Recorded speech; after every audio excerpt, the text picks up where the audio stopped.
오늘 말씀의 제목은 마음을 세우는 힘이라는 제목으로 말씀을 드리도록 하겠습니다. 덴마크 실존주의 철학자인 키에르케고르는 죽음에 이르는 병에 대해서 말을 합니다. 그 죽음에 이르는 병이라는 게 뭐냐? 절망이라는 것이죠. 어떤 인생에게 절망이 오고 소망이 없다면 결국 죽음을 선택하게 되고 죽음에 이르는 병에 걸리게 된다고 말을 합니다. 이 키에르케고르가 말하는 이 죽음에 이르는 병, 이 절망이라는 것은 뭐냐? 하나님과의 관계에 있어서 단절된 상태, 다시 말해서 영적으로 깨진 상태, 죄로 인해서 하나님과의 관계가 단절되었을 때 그것이 바로 절망이고 죽음이라는 것이죠. 영적인 죽음일 뿐 아니라 육체적인 죽음을 맞이하게 된다라고 말하고 있습니다. 결국 이 절망이라는 것은 어떻게 오느냐? 마음으로부터 온다는 것이죠. 마음으로부터. 돈이 좀 없다고 그래서, 환경이 좀 안 좋다고 그래서, 상황이 좀 안 좋다고 그래서 사람이 무너지지 않습니다. 결국 그 돈으로 인해서 마음이 무너지는 것이죠. 어떤 사람과의 관계 속에서 주고받는 상처를 통해 마음이 무너져 내리는 것이죠. 일본의 유명한 기독교 작가 미우라 아야코가 쓴 빙점이라는 소설이 있습니다. 그 소설에 보면 그 여자 나스에라는 그 주인공이자 딸인 요코라는 주인공이 결국 자살을 선택하죠. 왜? 살인자의 자녀라는 사실이 밝혀졌을 때 감당할 수 없는 마음의 빙점, 마음이 무너지고 마음이 얼어붙어서, 비등점이라는 것은 물이 끓는 온도인데 빙점이라는 것은 물이 어는 온도입니다. 이 온도, 끓는 온도, 어는 온도에서는 생물이 살아가기 힘들다고 합니다. 마음에도 온도가 있어요. 이 소설의 주인공이 마음이 얼어서, 마음이 무너져서 결국 죽음을 선택하게 된다는 그런 소설의 내용이지요. 잠언 4장 23절에 보면 무릇 지킬 만한 것보다 마음을 지키라 라고 말하고 있습니다. 또 16장 32절에 성을 지키는 용사보다도 마음을 지키라 라고 말하고 있어요. 잠언에 보면 이 마음에 해당되는 레바브라는 이 히브리어가 100회 정도 나옵니다. 100회. 이게 마음이 얼마나 중요한지 몰라요. 우리가 인생을 살아가다 보면 삶의 위기를 많이 느낍니다. 때로는 재정 문제로, 때로는 뜻하지 않는 사고로 인해서, 때로는 어떤 사람과 관계 때문에 주고받는 상처로 인해서 삶의 위기를 많이 경험하게 되지요. 우리 예수 믿는 사람들이 인생을 살아갈 때, 삶을 살아갈 때 돈 많이 벌고 건강하게 잘 사는 거 중요합니다.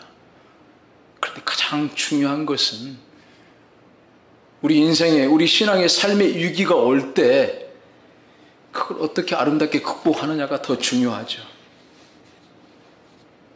환경으로 인해서, 상황으로 인해서 마음이 무너져 내리는 그런 모든 상황을 어떻게 극복해 내느냐가 더 중요하다는 것이죠. 왜? 그 마음 때문에 마음이 무너지면 믿음 잃고 신앙 잃고 하나님과의 관계가 단절되기 때문에 그렇다는 것이죠. 오늘 본문의 말씀은 선지자 이사야가 기록한 말씀이죠. 이사야서는 66장으로 구성되어 있습니다. 성경은 몇 권이죠? 전체?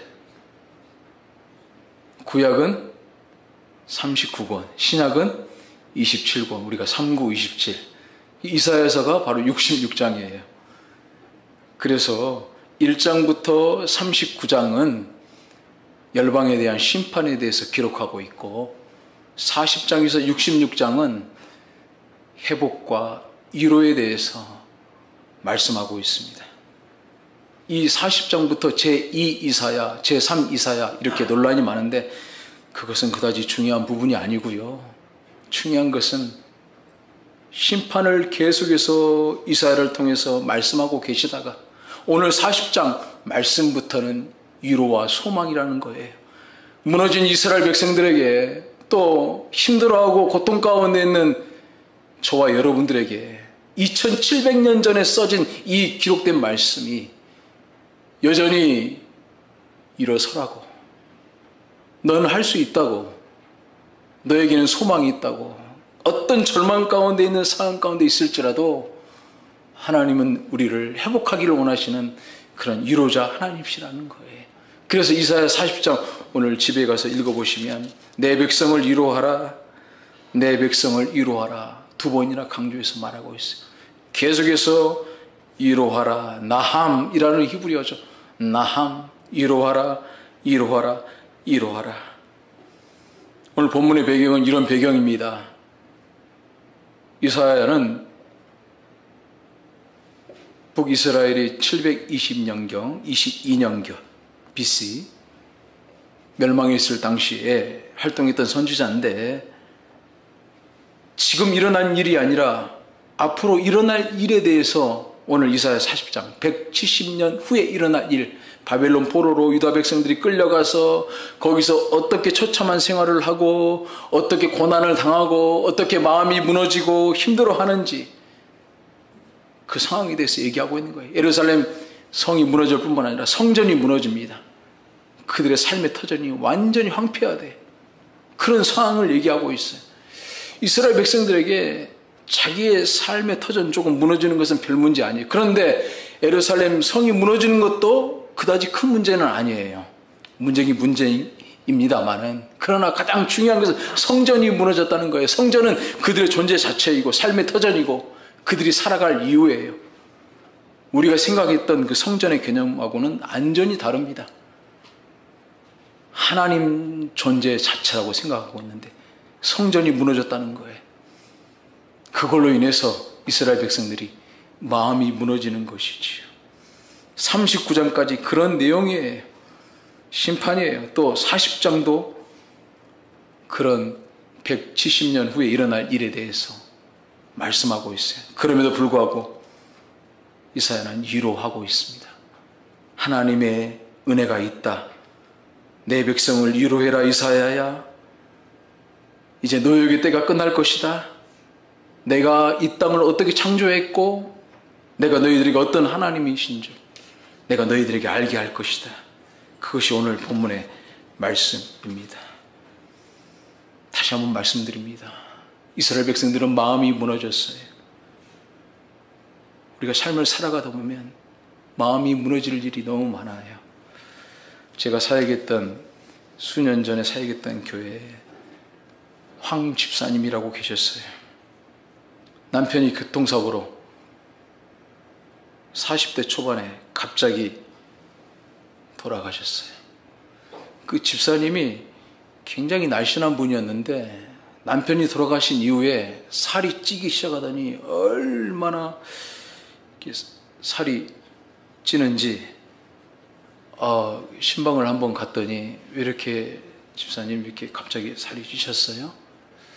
남편 돌아가시고 나서 마음을 둘 데가 없어서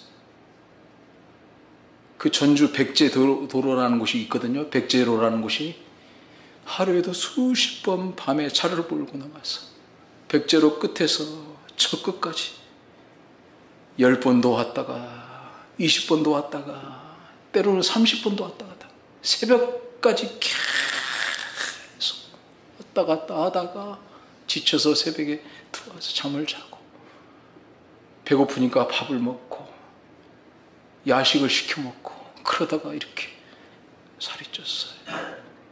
마음이 무너진 것이지요. 어디다 마음을 둘 데가 없는 것이지요. 삶의 방향을 잃어버린 것이지요. 힘을 잃어버린 것이지요. 오늘 26절에 이렇게 얘기합니다. 너희는 눈을 들어 누가 이 모든 것을 창조하였나 보라. 주께서는 수요대로 만상을 이끌어내시고 그들의 모든 이름을 부르시나니 그의 권세가 크고 그의 능력이 강함으로 하나도 빠짐이 없느니라. 아멘. 하나님께서 모든 것을 창조하셨고 하나님께서 모든 것을 다 통치하고 계시는데 27절에 야곱아 어찌하여 내가 말하며 이스라엘아 내가 이르기를 내 길은 여호와께 숨겨졌으며 내 송사는 내 하나님께서 벗어난다 하느냐라고 이사야 말씀하고 있어요. 이렇게 내가 위대한 하나님이고 능력 있는 하나님인데 내 송사는 내 하나님에게서 벗어났다 하느냐. 하나님에게서 벗어나서 정처 없이 방향을 잃고 있는 한 인생, 하나님의 능력을, 하나님의 크고 위대하심을 기억하지 못한 인생은 이렇게 될 수밖에 없다는 거죠. 내 길은 여호와께 숨겨졌으며 방향을 잃고 힘을 잃고, 그래서 28절에서 31절까지 나는 너에게 힘을 준다. 소년이라도 피곤치 아니하고 독수리 날개치며 올라가게 할 것이다. 능력을 주는 하나님이 될 것이다 라고 그렇게 위로를 하고 있는 것입니다. 그 집사님이 지금은 권사님이 되셨어요. 살도 예전처럼 다시 빠지시고 다시 회복을 하셨어요. 어떻게? 오늘 이사야 40장에서 말씀하신 하나님을 다시 한번 경험하고 회복했기 때문에 소년이라도 장정이라도 넘어지며 피곤하지만 독수리 날개치며 올라가는 듯한 힘을 주는 하나님을 다시 한번 경험하면서 하나님이 이렇게 계시는데, 하나님이 이렇게 나와 함께 하시는데 그 은혜를 깨닫고 회복됐다는 소식을 제가 듣게 되었습니다. 중요한 것은 마음이 무너지면 이렇게 믿음도 신앙도 삶도 방황하게 되고 무너지게 된다는 것이지요. 이미 제가 결론적으로 말씀을 드렸습니다. 우리 하나님은 그럼 어떤 하나님이시기에 무너진 우리의 마음을 일으키실 수 있으실까요? 오늘 26절의 말씀처럼 한마디로 창조의 하나님, 살아계신 하나님이시라는 거예요. 집에 가서 12절에서 26절까지 쭉 읽어보십시오. 열방은 한 통의 물과 같다. 통 안에 있는 물 한 방울 같다는 거예요. 이 세상은 먼지와 같다는 거예요. 그 어떤 신과 우리 하나님을 비교할 수 있겠느냐 하면서 레바논의 땔감이 부족하겠고 하나님을 묘사하려면 열방의 물의 한 방울에, 열방은 물의 한 방울에, 한 방울 물에 물밖에 되지 않는다라고 말하고 있어요. 먼지밖에 되지 않는 인생이라고 말하고 있어요. 이 세상을 누가 창조하였나 보라. 12절에서 계속 되어지는 말씀이죠. 누가 손바닥으로 바닷물을 헤아렸으며 뺨으로 하늘을 쟀으며 땅에 티끌을 대에 담아 보았으며, 12절에 그렇게 얘기하고 있죠. 하나님은 그렇게 세상을 창조하고 하나님이 여전히 살아 계신다는 거예요. 우리가 좀 전에 찬양했습니다. 주 하나님 독생자 예수, 살아계신 주, 나의 참된 소망, 걱정 근심 전혀 없네. 여러분에게 하나님은 살아계신 하나님이십니까? 그렇게 믿으시기를 주님의 이름으로 축복합니다. 주님은 이 순간에도, 지금 이 자리에도 살아계신 하나님이십니다. 그래서 우리는 부활의 하나님을 믿는 것이지요. 두 번째, 크고 위대하신 하나님이시라는 거예요. 다시 한번 26절을 읽어드립니다.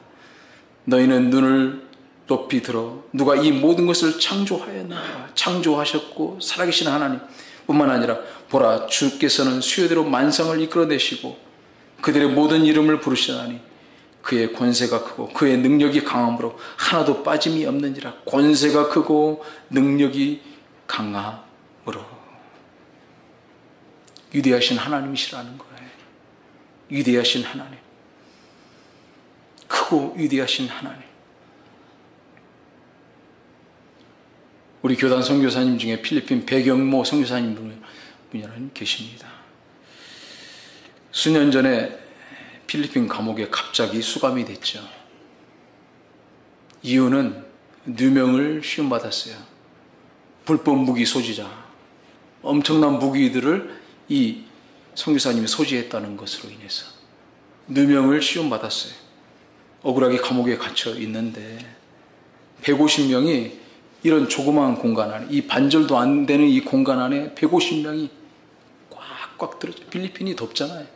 얼마나 고통스러워. 그런 순간을 맞이하고 화장실 가는 거, 전염병, 그리고 먹는 거 바퀴벌레, 개미 이런 건 기본이고요. 밥에 음식에. 결국 하나님 은혜로 풀려나긴 했습니다. 그런데 그 선교사님이 했던 간증 중에 이런 간증이 있어요.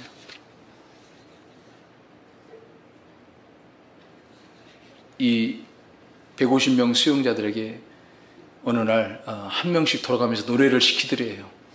수감자들에게. 그 선교사님이 세상 노래를 부르겠어요? 좀 이따 헌금송 우리가 부를 예정입니다만 찬송가 79장. 주 하나님 지으신 모든 세계를 이 선교사님이 불렀다고 합니다. 주님의 높고 위대하심을 내 영혼이 찬양하네. Then sings my soul, my Savior, God to thee. How great thou art. 주님의 높고 위대하심을 내 영혼이 찬양하네. 주님의 높고 위대하심을 내 영혼이 찬양하네.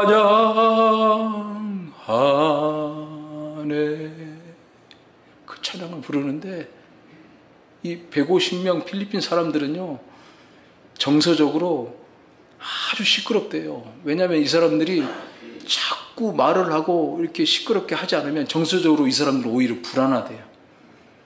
다른 사람들이 노래를 부를 때 얼마나 시끄럽게 떠드는지. 근데 그 찬양을 하는데 150명이 숨소리 하나 들리지 않도록 그 찬양을 다 경청하더래. 그 순간 이 선교사님이 느끼는 게 뭐냐? 아, 우리 하나님 이렇게 크고 위대하시구나. 내가 여기서 복음을 증거할 수 없는 상황이니까 이렇게 복음을 증거하게 하시는구나. 영어로 찬양하고 따갈로그어로 찬양을 다시 했다고 그래요. 기억하십시오. 우리 마음이 무너지고 고통 가운데 힘든 일이 있을지라도 주님의 높고 위대하심, 내 상황과 환경이 너무 크고 이 문제로 인해서 내가 마음이 무너질 정도로 힘들어 할지라도 하나님은 그 문제보다 훨씬 더 크신 분이고 위대하신 분이고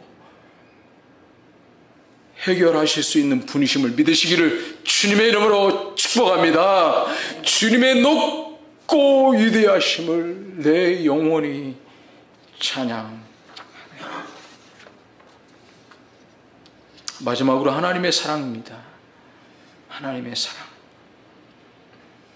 27절 같이 읽어주시면 감사하겠습니다. 27절 말씀 우리 같이 읽도록 하겠습니다. 시작.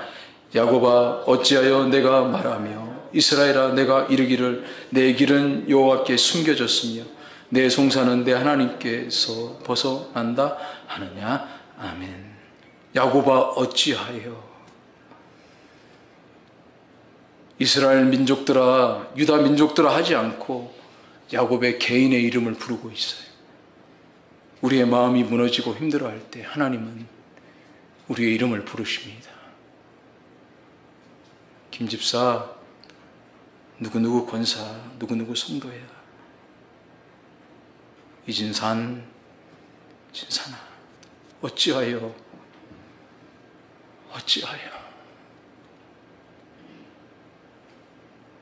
내가 안다. 넌 내 아들이다. 전 이 말씀을 읽을 때마다 가슴이 뭉클해요. 이사야 43장 1절에도 이렇게 얘기하죠. 야곱아 너를 창조한 여호와께서 지금 말씀하시느니라. 이스라엘아 너를 지으신 이가 말씀하시. 너는 두려워하지 말라. 내가 너를 구속하였고 내가 너를 지명하여 불렀나니 너는 내 것이다. 넌 내 거야. 내 새끼야. 내 아들이야. 사랑하는 당신의 자녀라고 말씀하고 있는 것이지. 하나님이 이렇게 우리를 사랑하신다는 것이지. 여전히 힘든 일을 당하고 마음이 무너지고 찔리는 가시 같은 말을 듣고 관계로 인해서 상처를 받고 고통을 당하고 마음이 무너질 만큼 어려운 가운데 있을지라도 야곱아,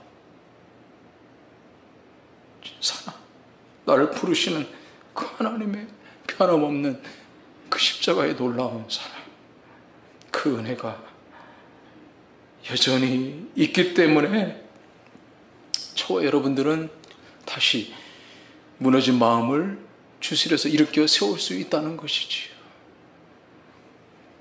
우리 하나님이 이렇게 크고 위대하시고 이 세상을 창조하시고 사랑하시는 그 은혜가 저와 여러분에게 있는 한 아무리 상황과 환경이 우리를 무너뜨리려고 해도 우리는 다시 일어설 수 있다는 것입니다. 사랑하는 성도 여러분, 기억하십시오.